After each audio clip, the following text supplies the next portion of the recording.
अपन ने स्टार्ट कर रखा था अपना क्रोमोसोमल अबनॉर्मलिटीज वाला चैप्टर, ठीक है। 12th क्लास में 36 का अपन ने चैप्टर स्टार्ट कर रखा था, जिसमें अपन पढ़ रहे थे गुणसूत्रीय अबनॉर्मलिटीज जो होते हैं, क्रोमोसोमल अबनॉर्मलिटीज, गुणसूत्रीय विकृतियों के बारे में अपन स्टडी कर रहे थे। मतलब गुणसूत्रों में किसी प्रकार की कोई अगर चेंजमेंट हो जाता है, क्रोमोसोम में अगर किसी प्रकार का कुछ असमानता आ जाती है, तो मानव जो होता है उसके अंदर किस प्रकार के सिंड्रोम, किस प्रकार की डिसीज हो सकती हैं। जिसमें स्टूडेंट अपना जो लास्ट वीडियो था उसमें अपन ने किसके बारे में डिस्कस किया था, लिंकेज के बारे में डिस्कस किया था, सहलगनता के बारे में डिस्कस किया था। और सहलगनता में मैंने आपको एक मेन इंपॉर्टेंट लाइन बताई थी, अगर किसी ने उसको ध्यान से स्टडी किया है तो, कि अपना जो लिंकेज सहलगनता जो होती है वो किसका अपवाद होती है, किसका विचलन होती है, मेंडल के स्वतंत्र अपव्यूहन के नियम का विचलन होती है अपनी सहलगनता, ठीक है। ये चीज आपको कंप्लीट है, उसका पूरा डिटेल अपने लास्ट वीडियो में आप जाके देख लेना। अब आगे अपन डिस्कस करते हैं जो अपना नेक्स्ट जो टॉपिक। अब अगला नेक्स्ट जो अपना टॉपिक है वो किसके ऊपर है, जीन विनिमय के ऊपर अपन स्टडी करेंगे। अपना टॉपिक है जीन विनिमय। जीन विनिमय को अपन क्या बोलते हैं, क्रॉसिंग ओवर, ठीक है। जीन विनिमय और क्रॉसिंग ओवर के बारे में आपने पहले भी जरूर सुना होगा शायद, अगर नहीं सुना है तो कोई बात नहीं, आज सुन लीजिए। सबसे पहले बेटसन और पुनेट जो थे, बेटसन और पुनेट का नाम तो आपने सुना ही होगा। उन्होंने अपने एक्सपेरिमेंट किए थे और अपने एक्सपेरिमेंट के बेस पर उन्होंने सबसे पहले जीन विनिमय के बारे में, क्रॉसिंग ओवर के बारे में बताया था। मेनली क्रॉसिंग ओवर में जीन विनिमय होता क्या है, इसमें ये होता है कि समजात गुणसूत्र होते हैं और उन समजात गुणसूत्रों के जो अर्ध गुणसूत्र होते हैं, क्रोमेटिड जो होते हैं, उनके बीच जीनों का आदान प्रदान हो जाता है। और जीनों का जो आदान प्रदान हो जाता है, उस जीनों के आदान प्रदान को ही अपन क्या बोलते हैं, उसको क्रॉसिंग ओवर बोला जाता है। जीन विनिमय, जीन विनिमय का मतलब समझ रहे हो ना, जीनों का विनिमय हुआ है, ठीक है। समजात गुणसूत्र थे, समजात गुणसूत्र के जो अर्ध गुणसूत्र होते हैं, क्रोमेटिड जो होते हैं, उनमें क्या हो जाता है, उनमें आदान प्रदान हो जाता है, जिससे जीनों का भी विनिमय हो जाता है। मतलब एक गुणसूत्र के जीन दूसरे गुणसूत्र पर आ जाते हैं, दूसरे गुणसूत्र के जीन जो होते हैं वो दूसरे गुणसूत्र, जो अपना पहले वाला गुणसूत्र जिसके साथ में उनका हेरफेर हुआ है उसके अंदर चले जाते हैं। इस प्रकार की कंडीशन हो जाती है। अगर छोटा सा डायग्राम बनाकर इस चीज को समझें,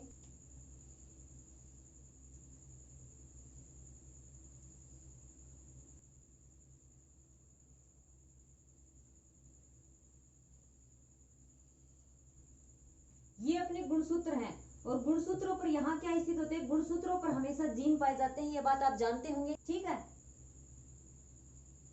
और गुणसूत्र जो होते हैं हमेशा अपने जोड़ों में पाए जाते हैं, ये बात भी आप जरूर जानते होंगे क्योंकि काफी बार बताई है मैंने आपको ये बात, ठीक है। तो अपने जो गुणसूत्र होते हैं उन गुणसूत्रों पर क्या उपस्थित होते हैं, ये जीन उपस्थित होते हैं, ओके।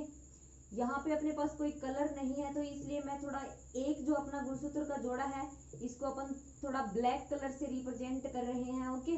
बाकी ये सिमिलर ही हैं, ये अलग अलग जोड़े हैं। और ये अपना ये क्या है, ये समजात गुणसूत्र के जोड़े हैं, ठीक है।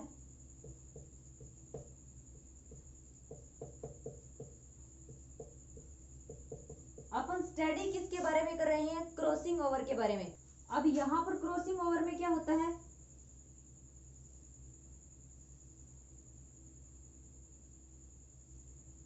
आगे नेक्स्ट ये अपने गुणसूत्र हैं,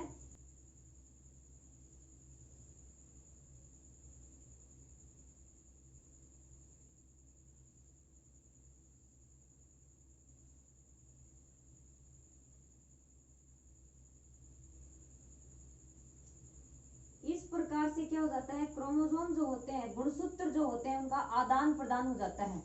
तो यहाँ पे अपन क्या देख रहे हैं, ये वाला क्रोमोसोम तो अपना है ही अपने पास में ये, ठीक है।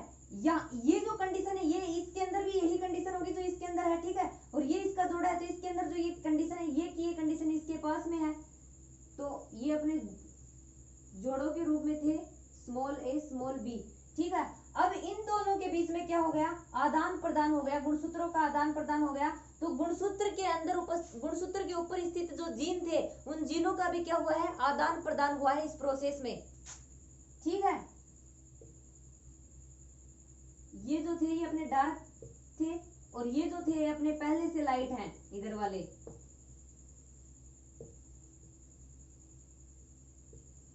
ये मैं इसलिए आपको ये करके दिखा रही हूँ, अपना डार्क कलर है इसके अंदर, तो इसके अंदर भी डार्क कलर है। यहाँ पे क्या हुआ है, ये चीज आप समझ रहे हैं ना, यहाँ पे क्रॉसिंग ओवर हुआ है। ये गुणसूत्र जो थे, गुणसूत्र की उपस्थिति, ये जो जीन थे इनका आदान प्रदान हो गया।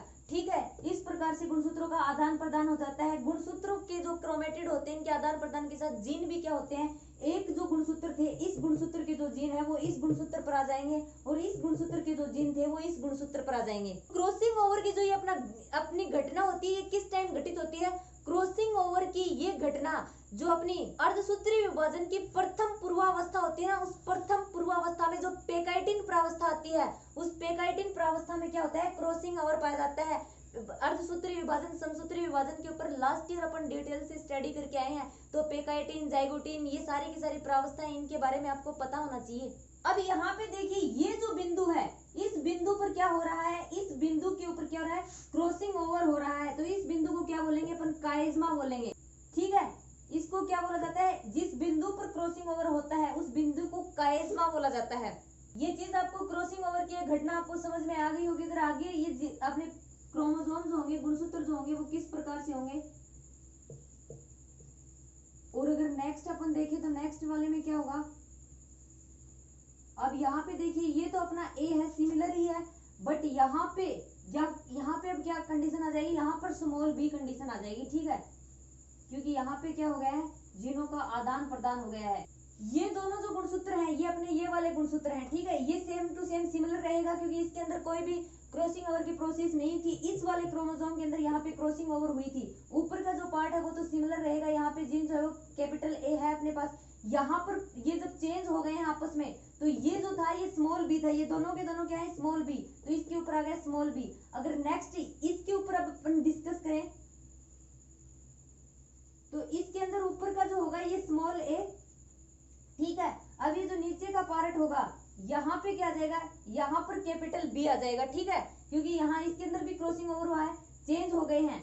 जो स्मॉल बी था वो यहाँ आ गया और जो कैपिटल बी था वो यहाँ चला गया। ओके, और जबकि ये जो है ये अपना ज्यू का तू रहेगा यहाँ पर।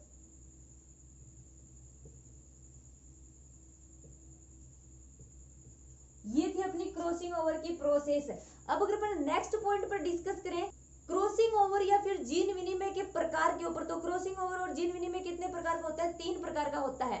Single crossing over, double crossing over and multiple crossing over. ठीक है, एकल जीन विनिमय, दोहरा जीन विनिमय, बहुजीनी विनिमय। तो सिंगल क्रॉसिंग ओवर में या फिर एकल जीन विनिमय में क्या होता है, एकल जीन विनिमय में एक अर्धगुणसूत्र या फिर एक क्रोमेटिड ही क्या करता है, एक क्रोमेटिड ही जीन विनिमय में भाग लेता है। उस चीज को अपन क्या बोलते हैं, सिंगल क्रॉसिंग विनिमय या फिर एकल जीन विनिमय बोलते हैं। और एकल जीन विनिमय में केवल एक ही क्याज्मा बनता है। ठीक है, एक गुणसूत्र जो होंगे वो क्या करेंगे, क्रॉसिंग ओवर में भाग लेंगे और एक ही क्या बनेगा, क्याज्मा का फॉर्मेशन होगा। डबल क्रॉसिंग ओवर में क्या होता है, इस प्रोसेस में डबल क्रॉसिंग ओवर में या फिर दोहरे जीन विनिमय में ये होता है कि 2, 3 या फिर 4, याद रखिए 2, 3 या फिर 4 क्रोमेटिड भाग ले सकते हैं, लेकिन क्याज्मा कितने बनेंगे, क्याज्मा 2 ही बनेंगे। उस कंडीशन को क्या बोला जाता है, दोहरा जीन विनिमय बोला जाता है। और बहुजीनी विनिमय क्या होते हैं, जिसमें 2 से अधिक क्या बने, क्याज्मा बने। तो नॉर्मल सी बात है, एकल जीन विनिमय या सिंगल क्रॉसिंग ओवर वो होता है जिसमें एक क्याज्मा बनता है, डबल क्रॉसिंग ओवर वो होता है जिसमें 2 क्याज्मा बनते हैं, मल्टीपल क्रॉसिंग ओवर वो होता है जिसमें क्या होते हैं 2 से अधिक क्याज्मा का फॉर्मेशन होता है। ठीक है, ये चीज आपको समझ में आ गई। नेक्स्ट आगे अगर कुछ फीचर्स देखें अपन क्रॉसिंग ओवर के, कुछ सामान्य लक्षणों पर अगर अपन बात करें, क्रॉसिंग ओवर के सामान्य जनरल फीचर्स कौन कौन से होते हैं, सामान्य लक्षण कौन कौन से होते हैं। तो अपने जो क्रॉसिंग, हर एक पॉइंट को आप ध्यान से सुनिएगा। ठीक है, अपनी जो क्रॉसिंग ओवर की प्रावस्था होती है, क्रॉसिंग ओवर जो होता है ये किस टाइम होता है, गेमेटोजेनेसिस की प्रोसेस के दौरान, युग्मक जनन की प्रोसेस के दौरान, अथवा अपन बोल सकते हैं अर्धसूत्री विभाजन के दौरान। ठीक है, अर्धसूत्री विभाजन के दौरान अथवा युग्मक जनन के दौरान पेकाइटिन प्रावस्था में किसका निर्माण होता है, क्रॉसिंग ओवर का। पेकाइटिन अवस्था में क्या होता है, क्रॉसिंग ओवर जो होता है वो कंप्लीट हो पाता है। और ये क्रिया जो होती है अपने संजात जो गुणसूत्र होते हैं उनकी नॉन सिस्टर क्रोमेटिड में होती है। और अपनी क्रॉसिंग ओवर की जो ये प्रोसेस होती है, जीन विनिमय की जो ये अपनी प्रोसेस होती है ये हमेशा कब होती है, जीन विनिमय की जो प्रोसेस होती है ये नॉन सिस्टर क्रोमेटिड्स के मध्य होती है। ठीक है, नॉन सिस्टर क्रोमेटिड्स जो अभी खंड बनाए थे ना, नीचे वाले जो खंड बनाए थे अपन ने, ऊपर का सिस और ट्रांस, इसमें दो खंड पाए जाते हैं, उन खंडों के बीच में होती है। तो नॉन सिस्टर जो क्रोमेटिड होते हैं वो खंड जब आपस में आदान प्रदान उनका हो जाता है, उसी कंडीशन को क्या बोला जाता है, उसी कंडीशन को क्रॉसिंग ओवर या जीन विनिमय बोला जाता है। और एक बार में अपने एक गुणसूत्र पर कितने जीन विनिमय जो होंगे इस प्रोसेस में भाग लेंगे, ये गुणसूत्र की लंबाई पर डिपेंड करता है। जितना लंबा गुणसूत्र होगा उतना ज्यादा जीन क्या होंगे, क्रॉसिंग ओवर कर पाएंगे, विनिमय में भाग ले पाएंगे। ठीक है, तो ये तो होता है अपना क्रॉसिंग ओवर। अगर नेक्स्ट पॉइंट पर अपन डिस्कस करें तो नेक्स्ट पॉइंट है अपना लिंग सहलगन वंशागति। लिंग सहलगन वंशागति या फिर इसको बोल सकते हैं सेक्स लिंकेड इनहेरिटेंस इसको इंग्लिश में बोला जाता है। ओके, अब इसमें क्या होता है, पहले वैज्ञानिकों का ये मानना था जो अपने सेक्स क्रोमोसोम होते हैं ना, जो लिंग गुणसूत्र होते हैं, पुरुष के अंदर XY, मादा के अंदर XX, इनका क्या कार्य होता है, इनका ओनली एक ही कार्य होता है, लिंग का निर्धारण करना, सेक्स का निर्धारण करना, सेक्स डिटर्मिनेशन, ओनली इनका एक वर्क होता है। पहले मानना था ये बात साइंटिस्ट की, बट धीरे धीरे जैसे जैसे टेक्नोलॉजी साइंस ने अपना विस्तार किया, तब इन सब चीजों के ऊपर, जीनों के ऊपर, गुणसूत्रों के ऊपर डिटेल से स्टडी की गई। डिटेल से जब स्टडी की गई तो बहुत सी बातें निकलकर सामने आई, और उसके बाद में अनेक शोधों के आधार पर, अनेक एक्सपेरिमेंट के आधार पर वैज्ञानिकों ने यह बताया कि जो अपने सेक्स क्रोमोसोम होते हैं ना, लिंग गुणसूत्र होते हैं, उन लिंग गुणसूत्रों के ऊपर अनेक प्रकार के जीन उपस्थित होते हैं। और ये जो जीन गुणसूत्रों पर उपस्थित होते हैं, हम यहाँ पर सेक्स क्रोमोसोम की बात कर रहे हैं, लिंग सहलगन वंशागति, तो याद रखिए लिंग का नाम आया तो सेक्स क्रोमोसोम की अपन बात कर रहे हैं। और ये जो अनेक प्रकार के जीन जो सेक्सुअल क्रोमोसोम के ऊपर, जो सेक्स क्रोमोसोम लिंग गुणसूत्रों के ऊपर पाए जाते हैं, ये क्या करते हैं, अनेक शारीरिक लक्षणों को अभिव्यक्त करते हैं। ठीक है, अब ऐसे बॉडी के लक्षण जिनके जीन जो होते हैं वो सेक्स गुणसूत्रों पर पाए जाएंगे, सेक्स क्रोमोसोम पर पाए जाएंगे, उनको अपन क्या बोलेंगे, उनको लिंग सहलगन लक्षण बोलेंगे। ठीक है, उनको लिंग सहलगन लक्षण क्यों बोला जाता है, आप मेरी बात को ध्यान से सुनिए। जो अपने लिंग क्रोमोसोम जो होते हैं, सेक्स क्रोमोसोम लिंग गुणसूत्र होते हैं, उन गुणसूत्रों के ऊपर अनेक प्रकार के जीन उपस्थित होते हैं। ठीक है, मतलब मानव का जो एक्स गुणसूत्र होता है ना, एक्स गुणसूत्र जो मेल के अंदर भी पाया जाता है, मेल के अंदर XY होता है, तो ये एक्स गुणसूत्र क्या होता है, मेल में भी पाया जाता है और फीमेल के अंदर भी पाया जाता है। ठीक है, इस एक्स गुणसूत्र के ऊपर जो जीन पाए जाते हैं ना, वो अपनी बॉडी के, अपने मानव शरीर के 20 लक्षणों को निर्धारित करते हैं, और जो अगली पीढ़ी में क्या होते हैं, वंशागत होते हैं। क्योंकि जो भी जीन इन गुणसूत्रों पर पाए जाएंगे और वो जीन जिन भी लक्षणों को निर्धारित करेंगे, मान लीजिए अपने देखने की जो कैपेसिटी होती है, कलर डिफरेंस की जो कैपेसिटी होती है, अपने ब्लड का थक्का बनने की जो प्रोसेस होती है, ये सारे के सारे क्या है, इनके जो जीन होते हैं ना, वो इन गुणसूत्रों पर स्थित होते हैं, एक्स गुणसूत्र पर उपस्थित होते हैं। ठीक है, और ऐसे जीन जो अपने इन सेक्स क्रोमोसोम, इन लिंग गुणसूत्रों पर उपस्थित हैं, वो क्या होंगे, अगली पीढ़ी में वंशागत होंगे। ठीक है, क्योंकि इनके अंदर जो जीन होंगे वो अगली पीढ़ी में तो जाएंगे ही। ठीक है, अब अगली पीढ़ी में जब वो जाएंगे तो उनको क्या बोला गया है, उनको लिंग सहलग्न लक्षण बोला गया है। क्यों, क्योंकि ये जीन जब अगली पीढ़ी में जाएंगे तो जीन के अंदर क्या है, लक्षण है, वो अगली पीढ़ी में प्रकट होंगे। ठीक है, नेक्स्ट जनरेशन में वो लक्षण प्रकट होंगे।